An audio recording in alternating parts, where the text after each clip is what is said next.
সম্মানিত ভিউয়ার্স, আসসালামু আলাইকুম। আশা করছি আল্লাহর রহমতে সকলে ভালো আছেন। এটা আমাদের গল্প দেখতে দেখতে আমরা ৪২তম পর্ব দেখে ফেলেছি। এবার অধীর আগ্রহে বসে আছি যে আমরা ৪৩তম পর্বটি কবে নাগাদ দেখতে পারবো। তো ৪৩ নম্বর পর্বটি কিরকম ধামাকা হতে চলেছে চলুন আজকের ভিডিওতে সম্পূর্ণ আলোচনা করা হবে। তো অনুরোধ থাকবে ভিডিওটি না টেনে শুরু থেকে শেষ পর্যন্ত দেখার জন্য। ৪৩তম পর্বটি বেশ উত্তেজনা এবং আবেগমন হওয়ার সম্ভাবনা রয়েছে। যেহেতু আপনার ফাহাদের ব্যবসায়িক ধামাকা হওয়ার সম্ভাবনা রয়েছে, তাই এই পূর্বে ফাহাদের নতুন কোম্পানির প্রথম বড় জয় দেখা যেতে পারে। আইসি গ্রুপের টেক্কা দিয়ে বড় প্রজেক্ট হাসিল করা ফাহাদের কেরিয়ারের টার্নিং পয়েন্ট হতে পারে। পারিবারিক সংকট ও অসুস্থতা। আপনারা জানেন যে ৪২তম পর্বের শেষের দিকে দেখা গিয়েছিল ফাতেমার চাচা হঠাৎ অসুস্থ হয়ে পড়ে গেছেন।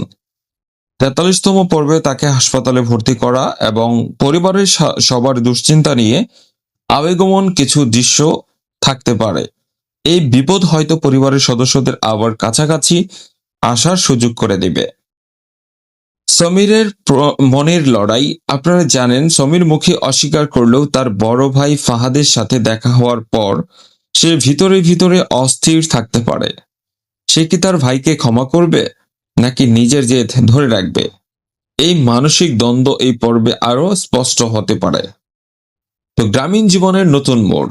ফারহানা এবং ফাতেমার গ্রামের কলেজে ভর্তি হওয়া এবং সেখানে নতুন পরিবেশের সাথে মানিয়ে নেওয়ার লড়াই চলতে পারে। বিশেষ করে গ্রামের মানুষের কানাঘুষা এবং গসিপ তাদের জন্য নতুন কোনো চ্যালেঞ্জ তৈরি করতে পারে। এবার মেহেরিন কি ভূমিকা রাখবে?